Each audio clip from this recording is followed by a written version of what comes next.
This is your chance to secure a post, but there are still many details to consider in order to present yourself effectively. This video provides some tips on how to prepare and execute a successful interview. Let me give you a preview of what you will see in this video. We will look at 2 interviews, each condensed into just over 20 minutes.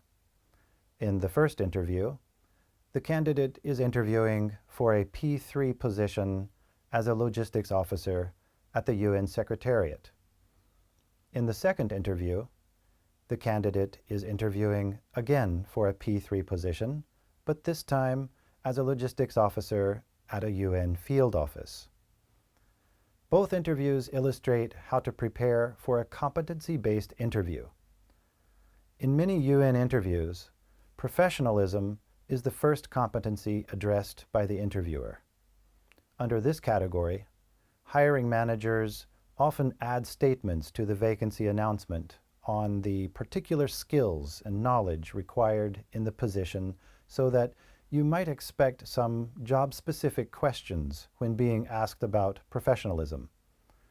To prepare for questions related to professionalism, it's important to consider career achievements that show your mastery of your specialization and your ability to get results and observe deadlines. You may also be asked how to handle pressure and how you handle stress, or how you tackle difficult problems. Other challenging questions may focus on how you've responded to a failed project or a missed deadline. Another competency often asked about in UN interviews is teamwork, which we will also cover. A common mistake in this part of the interview is answering questions from the perspective of we. Instead of this, refer to your individual role in the team and what contributions you yourself made to ensure successful teamwork. Effective answers describe successful teamwork in which you played a role. Finally, we will cover planning and organizing, another competency often asked about in UN interviews.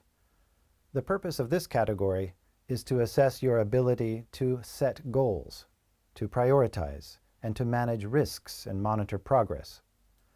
Project management terminology and concepts can be very useful when giving examples of your capabilities in this area. The interviews are divided into 3 parts: a beginning, a middle, and an end. In the beginning of both interviews, the interviewer asks 2 warm-up questions. One is related to the interviewee's motivation. The other is job-specific. In the middle of the interviewer covers 3 other competency-based questions. In the end, each interview finishes with a question related to the interviewee's personal match with the target post. Just before the beginning, middle, and end of each interview, I will give you a preview that includes advice on best practice and things to avoid in your interviews. We have a lot of material to cover in this short time, so let's get started. As you will see in the interview, you can expect 1 or 2 warm-up questions at the beginning. Show the hiring manager or committee, the interviewer, that you are uniquely suited to filling this position. Demonstrate that you are familiar with the hiring organization and their general practices because you've done your research and you're well prepared. When you speak about your previous experience, choose examples that are somehow relevant to the target post. In this interview for a job in logistics, this could be anything related to order cycle, employee management, negotiations, and so on. The key is to speak about relevant things. Since logistics managers respond to a variety of duties, you can nearly always find some correlation between your professional field and the job. Managing, organizing, planning, hiring, training, dealing with technical stuff, all of this is included in this interesting occupation. Speaking about your previous experience, pick the most relevant roles, or at least working duties that are somehow relevant to logistics. This could be anything that has a connection to order cycle, employee management, negotiations, or even customer service. Be careful not to speak so much about what you want to do in the future. Focus rather on your past experience. There may be an opportunity at some point in the interview to discuss the future, but remember that the interviewer doesn't yet know who you really are or what you can actually do. Only speaking about your future goals won't give the interviewer confidence in your current ability. So avoid talking about your future goals at the beginning of the interview. The interviewer may let you know that they've received many applications from very qualified candidates. Try not to feel discouraged. The fact that many people want this post isn't new information. Considering this, remember that the interview really is your chance to present yourself from your best side. Although modesty is generally appreciated, job interviews are certainly not the place to hide your true ability. Great. Well, I'm glad to see you were able to connect with no difficulties, and we've been looking forward to this interview. We read your CV, but this is a good chance to get to know you better. So perhaps you could tell us a bit about yourself and why you're interested in this position. Yes. Well, first of all, I want to say thank you so much for letting me interview with you. It's a real honor to have this opportunity. I've been a big admirer of the UN and your organization for as long as I can remember. So, in terms of my current work, I'm now responsible for monitoring stock levels at our regional storage facility and overseeing the movement of incoming and outgoing goods. I have to be really focused on details and manage the inventory databases under my control. And besides the technical aspect, are there other areas of overlap between your background and the position that we've announced here? Well, beyond the technical side of my work, I'm interested in this position because you're an organization that shares the same passion and beliefs that I've had for many, many years. Promoting international peace, strengthening action towards climate control, human rights, and poverty reduction. These are all objectives I want to contribute to, all challenges that are bigger than business. The work you carry out is ongoing and requires serious determination and professionalism as well, and I would be very proud to be part of your organization. Well, it does indeed require these things, but it also includes a significant level of responsibility. I understand that working for the UN means taking on a huge amount of responsibility. I'm ready for the challenge that this role will bring if you agree that I'm a suitable fit for your organization. Okay, well, we know you've studied the post, but from your perspective, what do you see as the three most important requirements? Yes, the three most important requirements. Well, I've studied the job description in detail, and in my view, the three most important requirements are sourcing and supplier management, first of all, and supply chain continuity planning. And third, I would have to say is communicating with clients and colleagues. Okay, so from this long list of requirements, you chose these three. Why did you choose these three in particular? Well, the reason is, first of all, these are the requirements that enable a logistics officer to fulfill the duties and responsibilities listed in the job description. And second of all, I know from my own experience that these are also the basis for the other requirements. If these are secure, the rest can be managed.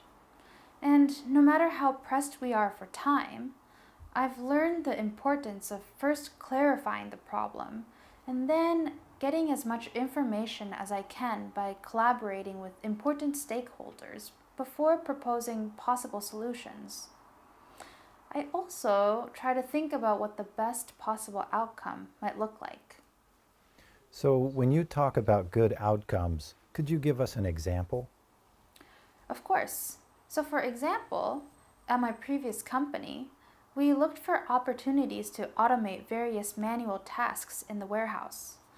The result was a 15% increase in cost savings for that project. And from that project, I learned that there are often areas where a more efficient approach is possible, and that efficiency helps to make organizations more sustainable. Remember that interviewers use competency-based interviews because they want to see evidence of your experience. The basic logic is that if you can demonstrate that you made use of the competency in the past, then chances are that you will be able to continue to do so in the future. It's important, therefore, to practice speaking about specific situations that you've experienced. One way to do this is to use the CARL technique, C-A-R-L, which stands for context, action, results, and learning. When structuring your answers, begin by giving a brief context or overview of the situation. Second, explain which actions you took. Third, describe the results or the impact of your actions. And finally, talk about what you learned from that experience. Typically, there can be 5 to 8 of these competency-based questions in one interview. Some things to avoid. Be careful not to give general or abstract responses to questions about your professional experience. Some interviewees struggle to talk about their own individual achievements because they don't want to seem to be boasting or taking credit for the work done by other members of their team and so on. The purpose of interviews, however, is not to assess the ability of the teams you've worked in. The purpose is to assess your ability to perform well and take responsibility as an individual. When responding to questions about unsuccessful teams, avoid blaming individuals for team shortcomings. Instead, focus on the factors which make teams successful or unsuccessful. So, do you feel you have any significant work achievements that are relevant for this position? I believe I do. First, I'm a certified supply chain professional and have also passed the Professional Inventory Management exam, which was through the Association for Supply Chain Management. And looking at practical areas directly relevant to this job, most of my work over the past 3 years has been developing logistics plans and procedures and providing technical and procedural advice. I see. Well, could you give us maybe an idea of what this means in your everyday work? Of course, my everyday work consists of conducting research and assessing moderately complex information from multiple sources. I've also been responsible for establishing and maintaining partnerships with external stakeholders by gaining their trust and respect, as well as cultivating effective working relationships internally with our work team. Well, that sounds very positive, but to be honest, from my experience, gaining people's trust and respect is usually easier said than done. How did you actually go about doing that? I agree with you there. So, all of this requires regular communication to respond to demanding questions in a clear and concise manner. and keeping everyone up to date on pending projects. I'm a firm believer in the importance of communication. It also means that I have to plan, prioritize, and manage the workflow under tight deadlines, often in environments of uncertainty that requires me to work overtime and adapt to sudden changes in the work requirements. Okay, so you obviously have a lot of experience in this area, but surely some areas you still need to improve. From your own perspective, what do you feel you need to improve in your current skill set in order to really carry out this job with confidence? What I need to improve. Well, as you may recall from my CV, I do have an intermediate level of French, but I'm not yet as confident as I would like to be in work situations that require professional terminology. I understand that this is an international role for which French would be an asset. So, with that in mind, I intend to continue taking these classes and improving my French skills. Well, I can see some of the obligations that you're responding to, but are there perhaps other motivating factors? Yes, well, one thing I enjoy about my current job is that I'm able to really develop my quantitative skills. These skills definitely help me to think and work more efficiently. And I'm confident that these will help me succeed here too if I'm fortunate enough to join your team. Okay, well, maybe now you could tell us a bit about a specific experience that you've had in teams. What we'd like to hear about is a situation where the members of that team really didn't get along, and what kind of action you took, and importantly, what you learned from that experience. Sure. Working in teams.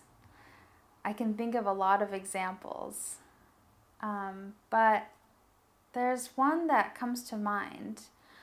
I was once working as a project manager on an urgent shipment, and one of my colleagues was constantly finishing his tasks late.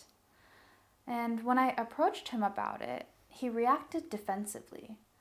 I kept calm and acknowledged that the deadlines were challenging, so I could empathize with him. And then I asked how I could help assist him in improving his performance. He eventually calmed down and told me that he was involved in another project where he had to do tasks that were not part of his job description. So, did you need to communicate with anyone else in that situation? Exactly. After I talked to him, I talked with the other project manager, and together we came to a resolution that alleviated the technician's workload. And for the remainder of the project, he finished everything on time and we were able to meet our shipping deadline. Okay, so we've heard some about your background and your experience in teams. We'd like to move now to a slightly different topic. This is looking at how you navigate difficult workloads, specifically how you prioritize your challenging workloads. So maybe you could give us an example of that. Sure. Let's see. Just give me one moment, please. Let me think about this. Well, I guess a good example would be after the COVID-19 pandemic hit, I had to review our organization's business continuity plan, the BCP, for warehouses during crises. And a BCP for the warehouse in terms of a crisis is only as effective as the planning put in place beforehand. Now, when you say planning, is there anything specific that you try to keep in mind? Well, it's critically important to set specific guidelines about who gets directly involved and at which stages. Engaging the right employees and partners goes a long way in the planning stage, and these create a more transparent, consistent, and more reliable plan. So how does that apply to organizations with their own warehouses? As you know, For organizations with warehouses, the effects of any crisis can be highly damaging, especially when it comes to meeting customer service expectations. Anticipating and preparing with a sensible BCP require specific vital considerations to help guarantee operational continuity in the shortest period possible. So, from your experience, is there anything concrete that we should consider in that situation? Sure, from my experience, I guess the key considerations include, well, first and foremost, planning, and then ensuring there's no warehouse or site contamination, and then going on to putting together a protocol for decontaminating the site. And as many people are doing nowadays, plan for working from home or setting up alternative warehouse location plans just in case of contamination. Replacing resources in case of staff sickness is also very important. And finally, making sure we have a call center that's ready to take calls in case of an emergency.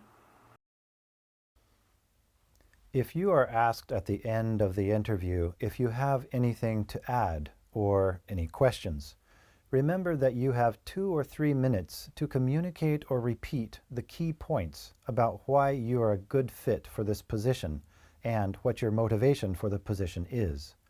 This is a timely opportunity to share a powerful story to give the interviewer additional confidence that you have the personal qualities, knowledge, and skill required for the post.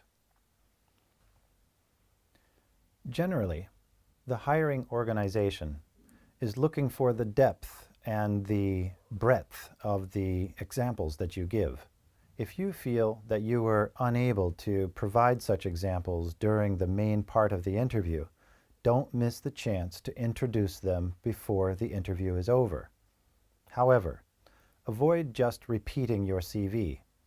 When you talk about your past experience, remember to move from the past to the present or future tense. But avoid too many dates. Focus on the strategic skills which connect the target job, such as creating support. Use some of the key words and phrases from the job announcement or from your research on the organization, like results-based. Prepare a short career summary which encapsulates your areas of expertise and the number of years of experience that you have in domestic or international positions.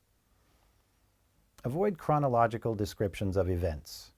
Show how your experience can be transferred to the new job by referring to competencies mentioned in the job announcement, such as planning and organizing, teamwork, and client orientation. All right. Well, we're coming now to the end of today's interview, but before we finish, we'd like to ask you if perhaps you have any questions for us or anything else that you wanted to share.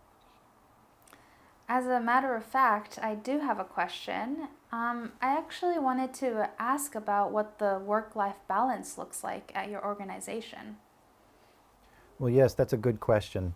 We do take that kind of thing very seriously because of the intense nature of the work that we have to do. We remind our staff basically on a regular basis that nothing is more important than health, and to look at their work in the short term from that perspective. So we have guidelines and support groups internally that ensure everyone's well-being here at the Secretariat as well as in the field. But did you have any other questions?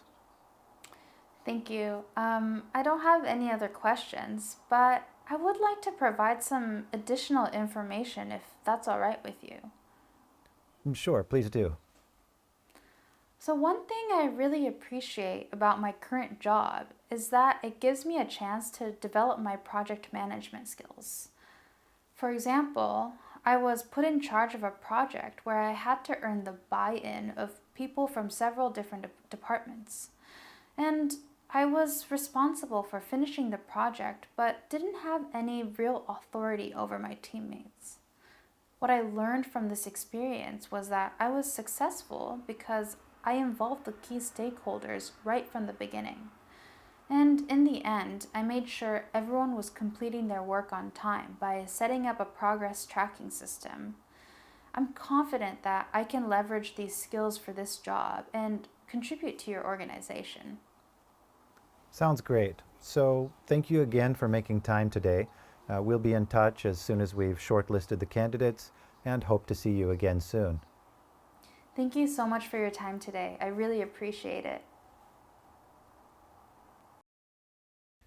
In the interview you just saw, we learned about using I statements rather than we statements, explaining past experience rather than only talking about future aspirations, and the purpose of competency-based interviews.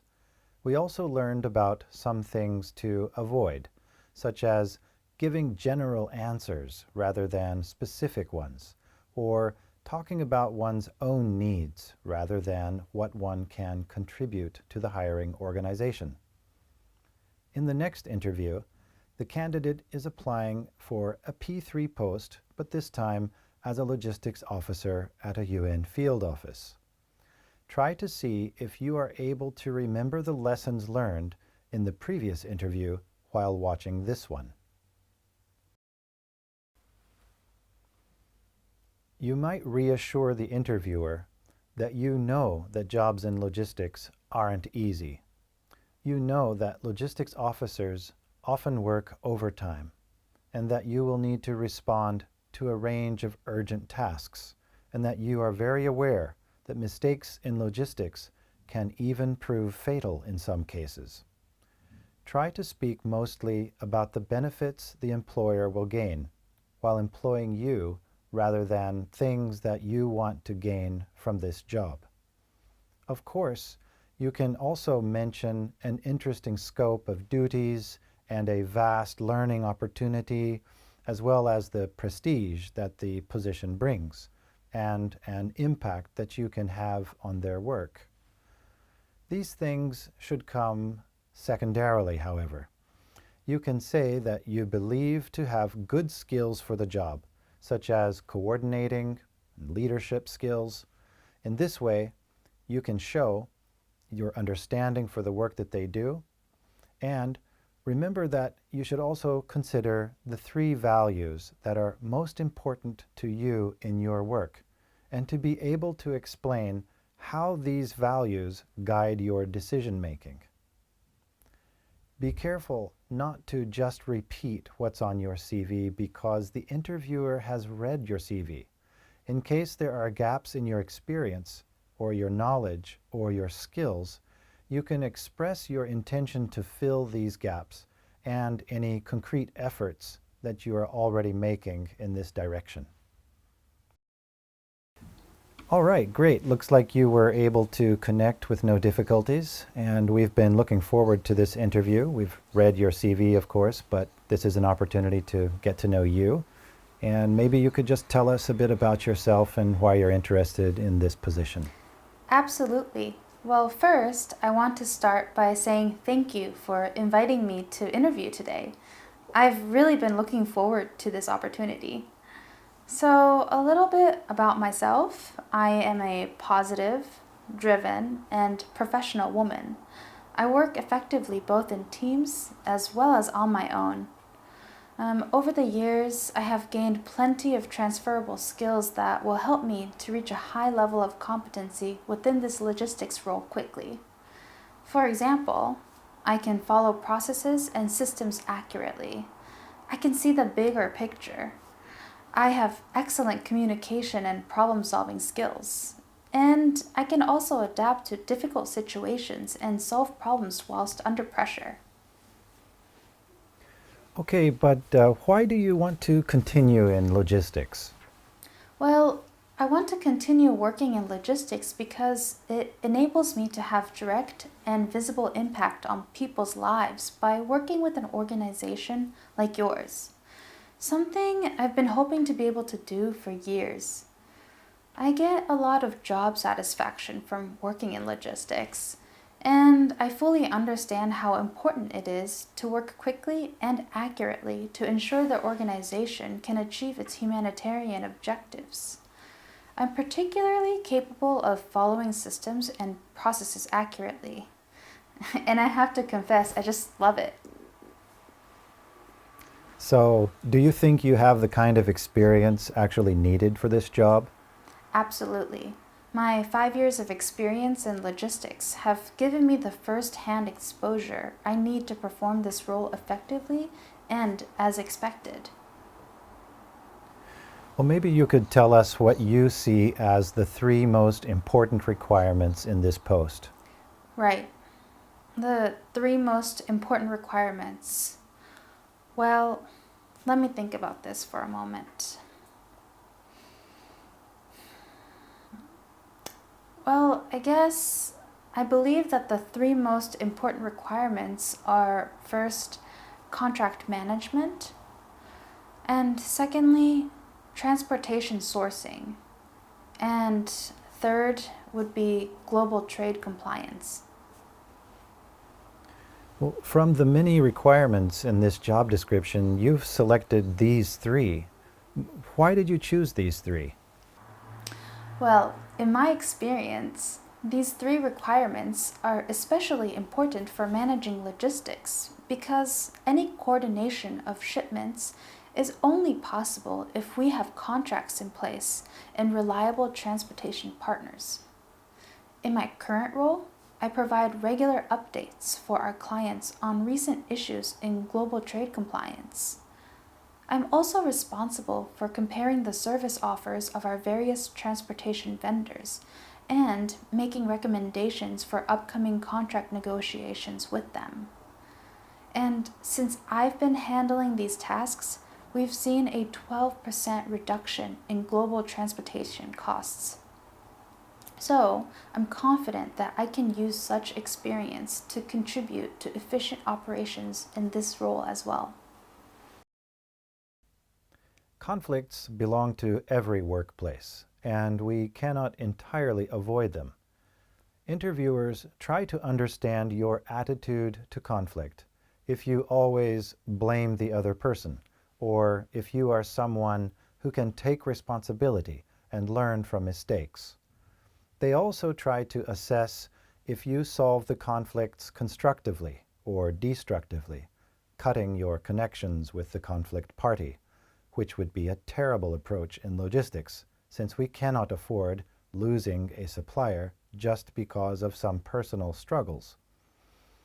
You should show them that you try to engage constructively with conflict, staying honest and friendly to your colleagues.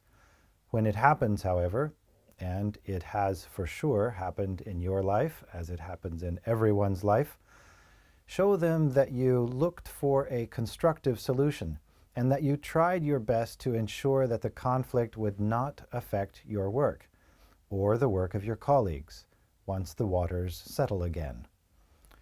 The key is to narrate a situation when you manage to handle the pressure. Try to show the interviewer that you can stay focused on the task at hand and prioritize your work. Show that you do not crack under pressure and that you know how to keep a cool head in challenging circumstances. While it's vital to show your reliability and confidence, be careful not to exaggerate your personal role in a particular situation. When you prepare for your interview, reflect seriously on the quality and impact of your contribution to the results achieved, and then practice explaining that contribution clearly. In cases where multiple people were involved, try not to say simply that it was a good team effort, because it's then unclear how active or passive you were. You might explain, for example, that my contribution was definitely necessary for the final success of the project, but we couldn't have achieved our goal on time without the full commitment from everyone on the team. All right, well, do you think that you have any significant work achievements that are actually relevant for this position? I do. Over the past 3 years, I've provided ongoing and detailed communication to our leadership and requests from our clients. My regular tasks include negotiating contracts with new clients and resolving billing discrepancies. I've established a wide range of transportation, distribution, and contract procedures, including procurement, planning, and reporting. I also recently performed an analysis of warehouse management efficiency, assessing opportunities for automating manual tasks. So, are there any other examples of what this might look like more concretely? Sure. Well, one final example might be that I conduct regular evaluations for our staff at regional and country offices to ensure they're following the latest OSHA safety regulations. Right. Well, what do you think that you still need to improve in your current skill set in order to really do this job with confidence? I do try to stay up to date by reading industry white papers and attending professional conferences, which I really do enjoy. But I need to build in more time for reading articles in the mainstream media and from my professional groups as well. I intend to increase this kind of reading over the coming weeks and months. Okay, so I think we're getting to know you a bit better now, but we'd still like to ask you a question about your experience in teams. So maybe you could tell us about a specific case where maybe some of the team members really weren't getting along, and perhaps you took some action. And if you did so, what kind of lessons did you learn from that experience? Sure. I'm sure all of us have interesting stories about working in teams. But for me, one example that comes to mind was last year. I was in my second year as a logistics officer. My team was using a transportation management system, and I noticed it wasn't being updated as regularly as it should have been. I could see that it was causing delays in some of our shipments, and I could see that some people in my team weren't confident in their ability to use the system. So, to avoid embarrassing anyone, I organized a workshop with a facilitator who taught us all how to use it. And that solved the problem, and we were able to prevent any more delayed shipments. Sounds good. Are there any specific skills that you think are really important to manage these difficult situations? Absolutely. I know that the most valuable skill to have as a logistics officer is the ability to inspire and motivate employees to ensure they remain accountable. My team looks up to me, which is why it's so essential that I lead by example and encourage my team to put in their best. I'm always on top of the latest processes set in place by my company so that I can continue to teach myself and my team. I see. Well, maybe you could share with us an example of a particularly challenging workload that you managed. What we're really interested in knowing here is how you prioritized your work in that situation. Sure. Well, I'm used to working under challenging conditions. In order to prioritize my work, I often divide it into 3 steps. First, I list my tasks and put them in order. I decide which tasks are the most urgent and important, and then create a to-do list based on the order and priority of each task. After this, I set deadlines for completing each task. These deadlines depend on when my stakeholders need the task completed. And I make a special effort to ensure that tasks are completed on time and will work extra hours if needed to fulfill my obligations. I see. Well, in difficult or busy environments, is there anything that you do in order to stay focused on your tasks? Sorry, could you please rephrase that? Sure. So I'd like to understand how you prevent getting distracted from doing the things on your to-do list. Right. Well, I remove anything from my schedule that may distract me from completing tasks of high priority. So, for example, if I have a non-urgent call or task, I may reschedule these to make way for the work that needs to be completed more urgently. Up to this point, we have focused on competency-based questions. But remember that the scope of possible questions is impossible to know for certain. In general, however, there are 5 types of interview questions we can prepare for. Questions related to your personal match and motivation. For example, why are you a good candidate for this position? Or, what are your strengths and weaknesses? Another type of question would be those related to your competencies. For example, can you give an example of when you worked in a team? Or, have you ever had experience of project management? Another type would be questions related to technical points. For example, what do you know about our refugee policy? Or, how would you define the 2020 Incoterms? A fourth type of questions would be those related to scenarios. For example, what would you do if such and such? How would you introduce a new project to your team? Or a fifth type of question would be those related to opinions and values. For example, what do you think of such and such? Or how could we improve our social media strategy? Be careful not to give answers that are too long.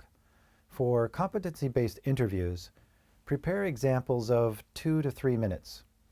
For these interviews, the main thing is getting the interviewer interested in your story. So you can always offer more information if the interview asks for it. If you have a natural tendency to talk too fast, practice taking pauses of 2 or 3 seconds between your examples or between stages in your answer. Take a pause also before beginning your answer.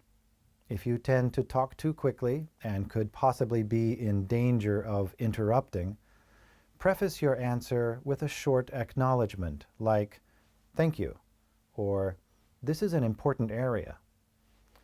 Make sure you breathe when you pause.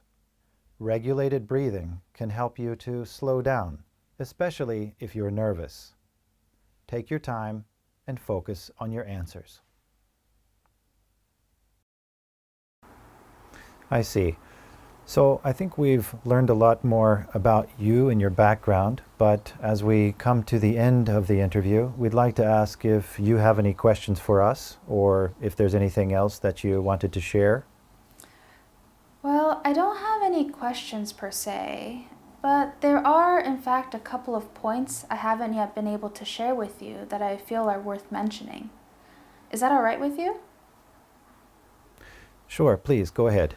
Well, in addition to managing operational day-to-day activities, I also facilitate meetings with our service providers to maintain full and reliable geographical coverage.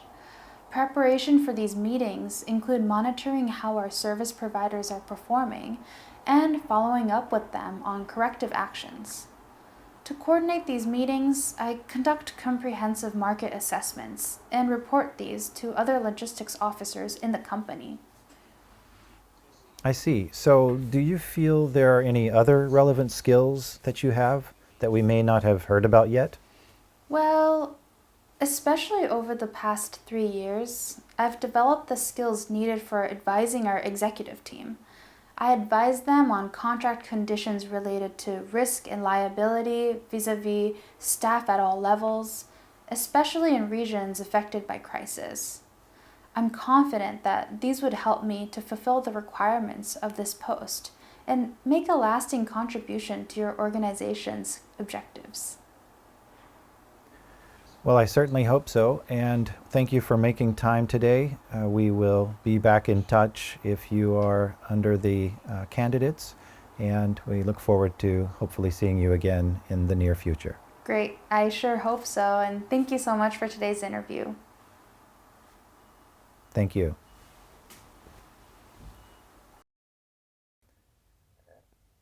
We have come to the end of this session on effective interviews. Let's remember the main points we covered. In both interviews, the P3 post at the UN Secretariat and the other P3 post at a UN field office, we learned about some general do's and don'ts related to the content of your interview.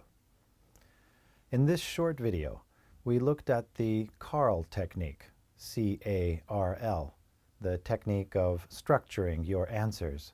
But there are many similar approaches that you can research in more detail, such as SCAR, or SCARL, or CAR, or perhaps you've heard of the STAR technique, situation, task, action, and result. Or in the case of UNICEF, BAC. The BAC model stands for background, action, consequence, and knowledge.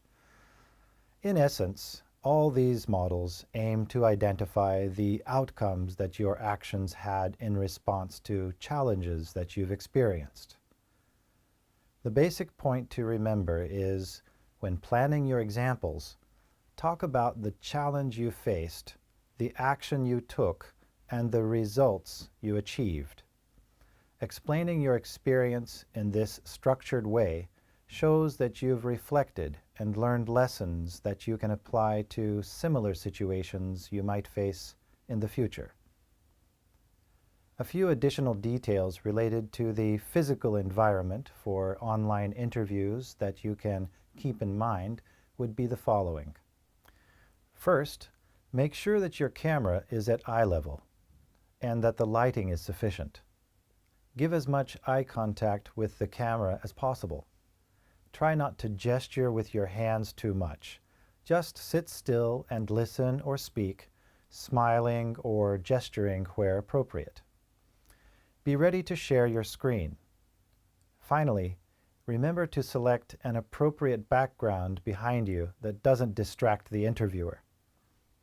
I hope you feel better prepared now for your upcoming interview. Remember that it is already quite a significant achievement to reach the interview stage. Let's take advantage of this opportunity to really show the target organization how your background makes you the most suitable candidate for the position. Best of luck to you in your efforts to secure a post at the UN and contribute to a better world and a brighter future.